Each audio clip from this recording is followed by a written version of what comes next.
I did it again. I let myself have a small modicum of hope, and I let myself get a little bit excited that maybe things are an absolute mess. But yet again, the wheels are coming off. Welcome, Blue Believers, to another episode of the Stamford Sync, where we are syncing up with everything Chelsea FC. I'm your host, Matt, and I've got a lot to get through today, so let's just get into it. The Club World Cup is mental. Absolutely mental. This competition is defying the laws of what everyone thinks football is about. Predictability has just gone completely out of the window. And mostly, of course, I'm referring to Chelsea's 3-1 drubbing at the hand of Brazilian side Flamengo. But that is only further compounded by other results, right? Like, Real Madrid and Al Hilal was 0-0 or whatever. Do you know what I mean? It's like that absolutely mental. PSG lose to Botafogo. I'd never even heard of the team before. Oh my God, what is going on? And do you know what? I shouldn't actually be too surprised because I've mentioned before in one of my videos that these kind of events galvanize teams, right? As much as, everything is what it is on paper and we spent this money and you guys have all still got part-time jobs or like whatever it might be, these kind of events can really galvanize teams, and spirit is such a strong, intangible force about what can win football games. But still, this is mad, isn't it? So, Chelsea got absolutely battered by Flamengo. I wasn't able to get out my usual match preview or review for this game, so I'm just going to combine it with kind of all the news today. But, oh my dear Gideon, this is absolutely mental. We looked awful. We looked absolutely awful. The two right-back midfield experiment is going on again. Liam Delap didn't look amazing. I mean, he looked all right and, in retrospect, shouldn't have been taken off. And Pedro Neto, again, continuing to be a really important player for us. We're trying new things. Okay, fair enough. You would have thought a team like Flamengo, we won quite comfortably against LAFC. You'd have thought Flamengo was a team we could maybe try something against. And it wasn't like the lineup was weak either. We looked leggy, we looked devoid of ideas, and we just looked like we didn't know what we were doing. So you got to understand, obviously, okay, we need a goal. So Liam Delap gets taken off. Jackson gets put on. Nicolas Jackson. Oh, man, this guy. And Nicolas Jackson gets another straight red card. This is the thing now, isn't it? It's like, it's not even like he's collecting yellows and they're leading to reds. This is the second time in, what was it I saw the other day? If you exclude the Club World Cup final, Jackson's got 2 straight red cards in 39 minutes of football. Absolutely outrageous. Obviously, that stat makes it sound like worse than it is. There is other time in between that. Obviously, like I said, the Club World Cup final, which he did score a goal and didn't get sent off. But, oh, mate, what is even going on, man? Literally, I watched the first half of the game and then I had to go out. So I was just looking at it on my phone. I was like, okay, cool. We're like 1-0 up. 1-0 up, feeling pretty good. We're probably going to come back and, maybe like get another 2-0 like we did against LAFC or something. But no, absolutely not. Flamengo had other ideas and so did Nicolas Jackson. So it just creates lots of new questions, doesn't it? It just creates lots of new questions. The first question it creates is, are we going to lose against Esperance, a Tunisian team? Can we take any of these matches for granted anymore? No, I don't think we can. I think we've got to treat every single game like it's a Premier League, Champions League qualifying match. Do you know what I mean? Because aside from our own results, as I said earlier, everything we thought we knew about football is just being thrown out the window as far as this competition goes. And I am now even more resolute in, no, I don't think we're going to win this. I do, aside from the fact that I think the obvious competition was too strong, apparently we can get beaten 3-1 by Flamengo. So, no, I'm pretty sure that the chances of us winning this competition are now pretty low, if not completely gone. Nicolas Jackson's obviously not even going to be able to play for us for another 3 games now. Do you know what I mean? I assume that's the same. I haven't actually looked that up. But, in every other competition, a straight red means you are banned for 3 games. So Liam Delap is going to be the guy, and I suppose that means Mark Hughes going to get a few more minutes. So amongst all of the issues, and there are many, there is one in particular that I would like to draw attention to. I have seen it mentioned a little bit now, but it's about Andre Santos, right? 0 minutes in 2 games. 0 minutes in 2 games so far. That's only a little bit worrying because is he going to start feeling like, is he going to agitate for a move? Is Maresca just not a fan? Is it a tactics thing? Like, what is the thing here? I guess there's some reasoning in the idea that if we'd have been winning that game, then maybe he'd have come on later in the game because we started with three midfielders, obviously Reece James being one of them, but there was space for him to come on. Do you know what I mean? So yeah, Andre Santos I'm a bit concerned about because I think this guy looks awesome, and I'm a little bit worried that we're going to end up with another Jordi Petrovic situation. Where we end up losing him for 30 mil because it's good for the books and he's just not getting enough game time, and we throw away another midfielder, and then we go and spend 60 mil on a bang average replacement. There's so much heat in this competition, man. Oh, it was actual heat in the competition. It's roasting out there. But I mean, just in terms of this competition is fiercer. Do you know what I mean? It's like all of the clubs are taking it really, really, really seriously. And that's probably because there's this massive wedge on the line, right? Can you imagine how amazing it would be for a Flamengo or a Botafogo to win this competition and get 100 mil on their books? Obviously, for us, that's like 2 players. Do you know what I mean? Whatever. But for one of these clubs that comes from a league that isn't as blessed financially as places like the Premier League and La Liga are, for instance, that's game changer, generational for years to come. They can sort out so many things in their club, and that money makes such a huge difference to some of these other smaller I hate using the word smaller team, especially when they're battering us 3-1. But like I say, a team like Flamengo could use 100 mil much easier than we could. Do you know what I mean? 100 mil for us means we can buy another couple of players and maybe not have to sell any more real estate for the next season to comply with PSR, but it can make real genuine change for some of these smaller teams. So you can't take anything for granted. You really, really can't take anything for granted. So I'll leave that as far as the Club World Cup rant goes. Obviously, we've got the game against Esperance coming up, and I will endeavour to get out my regular match preview early access for that game. We'll have a little look at what we can do. Now we're missing a Nicolas Jackson, and the things we've tried before haven't seemed to work. We'll have a look at that one soon, and we'll get into it in a bit more detail in another video. As for the rest of this video, let's talk about the transfer situation, because dominoes aren't falling yet, but they are lining up en masse, because this is just one of those situations, isn't it, where one transfer can go and then all of these other ones start happening. Our team is now starting to look a bit more like we require open heart surgery, whereas at the very end of last season, after winning the Conference League, it felt a bit like, we're allowed to play here, I'm allowed to play here, and then strengthen, and do you know what I mean? We don't have to, but no, man, it is looking like we're going to have to, again, for like the 4th year in a row, basically tear our teams apart and put it back together with a lot of new different parts to try and ensure that we can actually challenge for anything next season. So we'll start with the easy one, Nicolas Jackson, right? Nicolas Jackson, supposedly, there is literally news on every wall concerning Nicolas Jackson at the moment. There is news saying he's not going anywhere, regardless of the card. He's come out and apologised. I'm really sorry, I worked really hard. And it's like, yeah, that's cool, man. Stop getting sent off. But ultimately, Nicolas Jackson, the official word is that he's going nowhere, but the links are coming in thick and fast and refusing to go away. The first interesting one, which is probably if it was going to happen, the one I'd prefer, bearing in mind, if it wasn't for these red cards and the supposed discipline issues, I would still be really keen to keep Nicolas Jackson, and I've said as much in my previous videos. But at the moment, I'm just a bit exacerbated by it all, and I'm sure some of you guys are too. So Juventus, right? Apparently Juventus are coming in for Nicolas Jackson. I can see him doing pretty well over there. Even when things are rough for Juventus, they're always generally a good team. Do you know what I mean? And they've always, they've got a bit of money as well. I see a 50, 60 mil. Maybe, how much is Jackson devaluing himself with these disciplinary issues and these straight reds? I don't know. But I still maintain 50, 60 mil for Jackson is definitely on the cards. And that's, a reasonable profit on what we bought him for. Bearing in mind, obviously, he's a few years into his contract as well. So, yeah, Juventus in for Jackson. I would rather sell him to somewhere that he's not going to affect us too much. Do you know what I mean? Obviously, there was news a little while ago about Man United. I just hope we wouldn't do that. Do you know what I mean? We've sold to rivals before under Blueco, so it's not absolutely crazy idea. But the other one is Aston Villa. This was mentioned a little while ago as well, and the links are resurfacing. So Aston Villa obviously could do with a striker. They didn't replace John Duran. Ollie Watkins is not exactly playing his best football at the moment, and they are looking a bit devoid of ideas up front.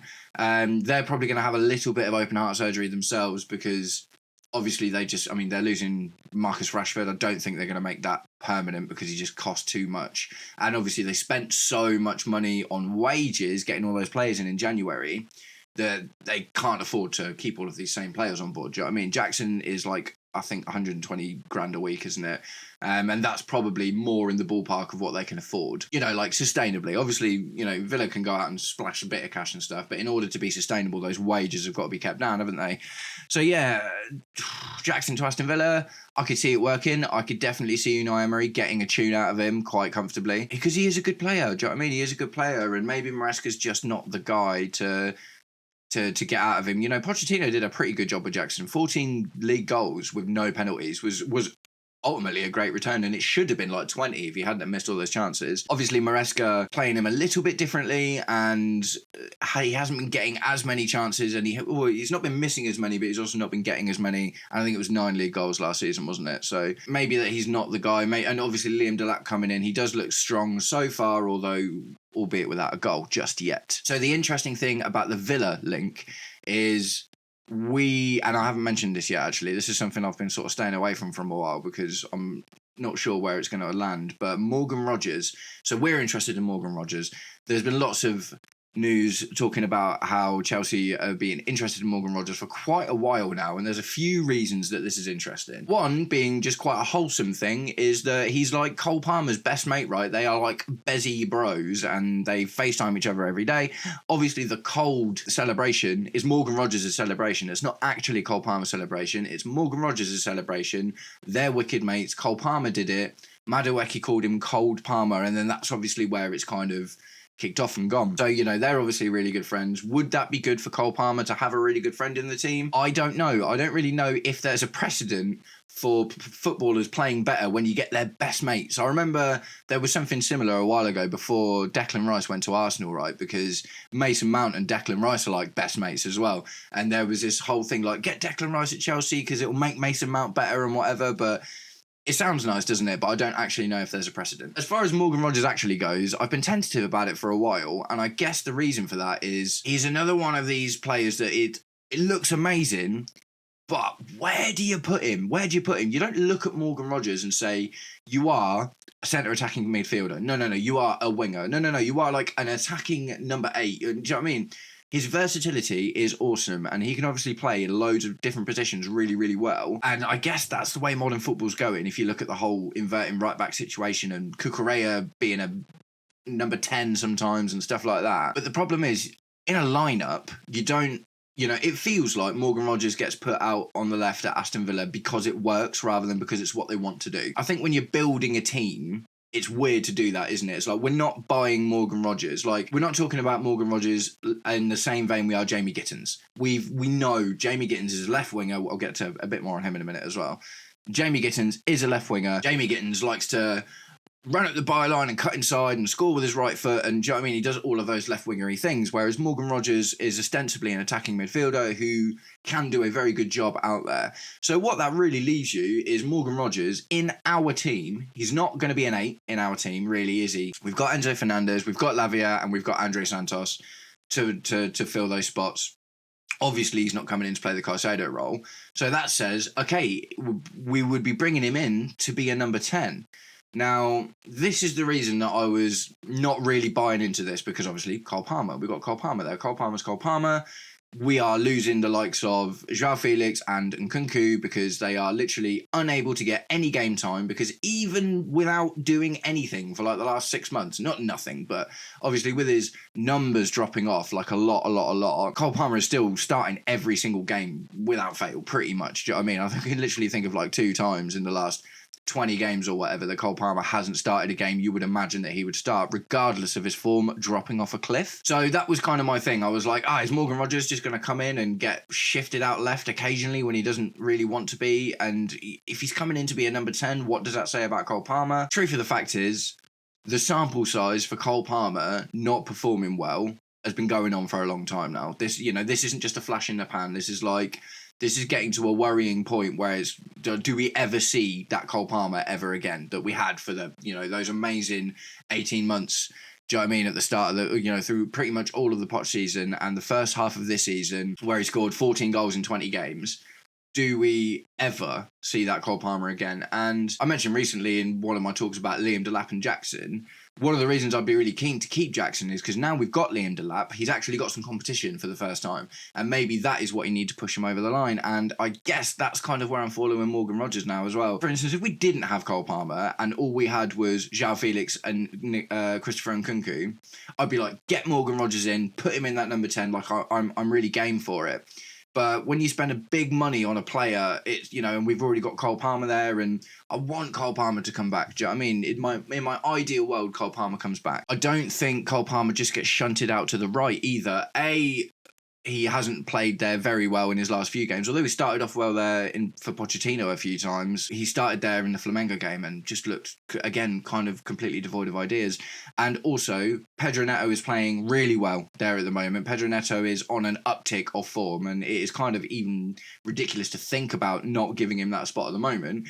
And we've also got a very young Esteval Willian coming in, who is also looking really, really sharp in the same competition. Although the numbers, you know, aren't so much of a thing, Esteval Willian is looking better than Cole Palmer at the moment in the same competition. Do you know what I mean? So Cole Palmer's not getting shunted out to the right. You know he's going to be that centre attacker.